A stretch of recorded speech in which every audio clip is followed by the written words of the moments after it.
मीरा, तुम श्याम कुमार के साथ अपने चाचा के बेटी की सगाई में आ रहे हो क्या? उन्होंने कितनी बार फोन करके तुम्हें बुलाया है? कल भी मुझे पूछ रहे थे कि मीरा आ रही है या नहीं।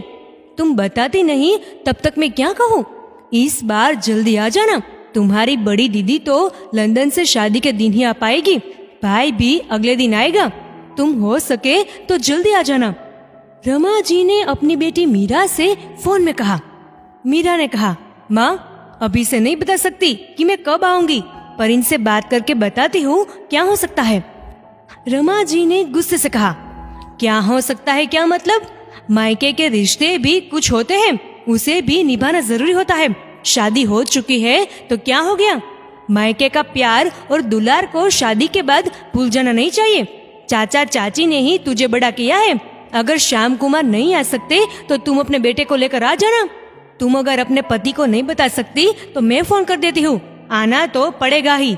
रमा जी ने कहा। रेखा सास और ननन की बातें सुन रही थी। सास की दोहरी नीति से वो परेशान रहती थी, पर वो उनका सम्मान करती थी और घर में शांति बनी रहे इस कारण कुछ नहीं बोलती थी। उसे 6 महीने पहले की घटना याद आ गई और वो रोने लगी। जब रेखा को अपने बुआ के बेटे की शादी में जाना था, रेखा को कुछ ज्यादा ही खुश देखकर उन्होंने साफ कह दिया, दिसंबर का महीना है, इतनी ठंड में कहीं जाने की आवश्यकता नहीं है और दीपक को भी अभी छुट्टी नहीं मिलेगी। तुम मना कर देना, समझी? अभी दिवाली का खर्च भी बढ़ गया है तो खर्चे में कटौती करनी चाहिए। तू चली जाएगी तो घर का काम कौन करेगा? मेरी कमर में तो दर्द हो रहा है। मायके की रिश्तेदारी निभाने की बात तुम अब से मत करना, वरना घर में झगड़ा हो जाएगा। तेरे बिना अभी नहीं चल पाएगा। दीपक को भी पसंद नहीं कि तुम वहाँ पर जाती हो। रेखा की शादी को 10 साल हो गए थे। वो 6 साल की बेटी चिंकी की माँ भी है। जब भी वो मायके जाने का बनाती तो उसकी सास कोई ना कोई बहाना देकर उसे जाने नहीं देती। वो सब कुछ समझती थी पर कुछ बोल नहीं पाती थी। सास की बातों को नजरअंदाज करती थी ताकि सब लोग शांति से जी सके। दीपक और उसके पापा सब कुछ जानते हुए भी कुछ नहीं बोल पाते थे, क्योंकि रेखा की परेशानी के बारे में सब लोग जानते थे। बहुरिया, शाम का खाना नहीं बनाना है क्या? दिया बाती कब करोगे? पूरे दिन कुछ करना ही नहीं है, बस बैठना है। सास की आवाज सुनते ही रेखा वर्तमान में आ गई। अगर चाहती तो सासू माँ को उसके किए भेदभाव के बारे में याद दिला सकती थी। उसका मन न दिया बाती में लगा और न खाना बनाने में लगा। लाख चाहते हुए भी वो सुना नहीं पाई। 1 महीने के बाद रेखा की मम्मी का फोन आया। वो कहती है, बेटा, एक दुखद समाचार है। रायपुर वाले मोहन चाचा अब इस दुनिया में नहीं रहे। मैं और तुम्हारे पापा निकल रहे हैं, तुम कब आओगी? वो रोने लगी। वो सोच रही थी कि सास उसे जाने देंगी या नहीं। बाद में सोचा जो होगा वो देखा जाएगा। रेखा ने ये बात रमा जी को कही। मम्मी जी, मेरे रायपुर वाले चाचा जी का निधन हो गया है। मेरे मम्मी पापा भी निकल गए हैं। मैं और दीपक 13वीं के दिन चले जाएंगे।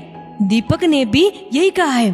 तब रमा जी ने कहा, तेरे माँ बाप तो चले गए हैं, अब तुम्हें इतनी दूर जाने की क्या जरूरत? अपनी चाची से फोन में बात कर लेना।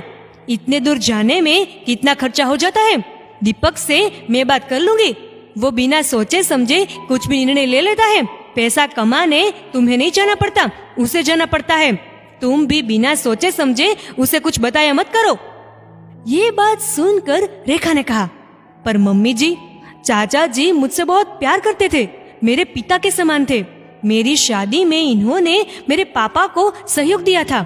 मैं खुशी के मौके पर उनके पास नहीं गई थी, पर दुख के दिनों में मैं उनके पास जाना चाहती हूँ। ये बात कहते हुए रेखा रोने लगी। अब ये तेरा रोना धोना बंद कर, जाकर खाना बना। अभी तो बहुत दिन है, तब की तब सोचेंगे। तेरे चाचा जी की मृत्यु हुई है, इस घर में किसी की मौत नहीं हुई है। यहाँ पर क्यों मातम मना रही हो? जाकर अपना काम करो। रेखा का दिल तो कर रहा था कि वो उन्हें सब कुछ बोले, पर उसके संस्कार उसे ऐसा करने की इजाजत नहीं दे रहे थे। फिर उसने अपने आप को चुप रहने के लिए बना लिया, जो पिछले 10 साल से करती आ रही थी। थोड़े ही दिन में एक समाचार आता है कि दीपक के मामा उसी शहर में रहते हैं, उनको हृदयाघात हो गया है। जिंदगी और मौत के बीच में जूझ रहे हैं। उनकी हालत बेहद खराब है। दीपक और उसके पापा अस्पताल में ही थे और पैसे की व्यवस्था कर रहे थे। रमा जी अपनी बेटी मीरा को फोन करने लगी। उन्होंने कहा, बेटा तेरे मामा जी बहुत सीरियस है, तो अभी से अभी यहाँ पर आ जा। तेरे मामा तुम्हें कितना चाहते थे। तेरे मामा जी ने ही तुझे आगे बढ़ने की प्रेरणा दी और तुम्हें नौकरी करने के लायक बनाया। बस तू जल्दी आ जा। ऐसी स्थिति में मामा जी को प्यार दुलार देने के लिए उसके पास रहना आवश्यक है। अपने बेटे को अपने सास ससुर के पास छोड़कर दामाद जी के साथ जल्दी से यहाँ आ जा। दीपक वहीं मौजूद था। उसने रमा जी को कहा, माँ मीरा अपनी गृहस्थी अपने बच्चों को छोड़कर यहाँ कैसे आ सकती है। मैं और पापा मामा जी का ध्यान रख रहे हैं और रेखा भी तो है। उसे 10 घंटे तो यहाँ आने के लिए लग जाएंगे और यहाँ से जाने के 10 घंटे अलग। वो बेचारी थक जाएंगी और युग की तबीयत भी ठीक नहीं है। वो बेचारा कैसे माँ के बिना रहेगा। अरे ये तो क्या कह रहा है।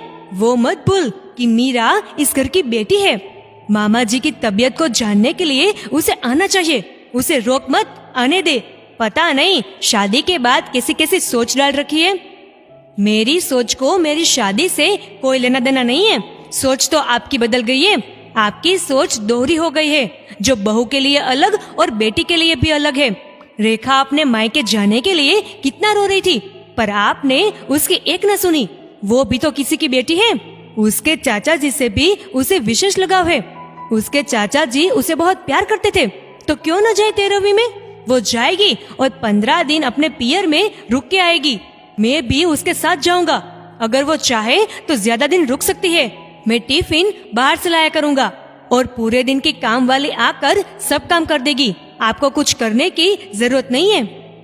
रमा जी ने दीपक के पिताजी के सामने देखा, पर उन्होंने कुछ नहीं कहा। वो अपनी पत्नी की सच्चाई जानते थे। रेखा ने चैन की सांस ली।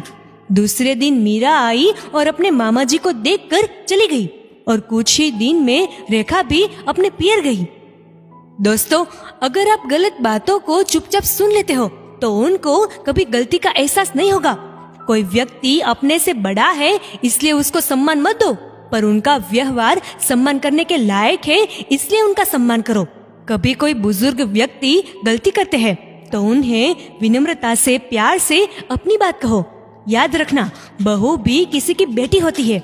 दोस्तों, इस वीडियो को लेकर आपकी क्या राय है नीचे कमेंट करके जरूर बताएगा। अगर आपको ये वीडियो अच्छा लगा हो तो इस वीडियो को लाइक करिएगा, शेयर करिएगा ज्यादा से ज्यादा लोगों तक, और ऐसी और भी इंस्पिरेशनल वीडियोस के लिए सब्सक्राइब करें हमारे यूट्यूब चैनल को और फेसबुक पर फॉलो करें हमारे पेज को। धन्यवाद।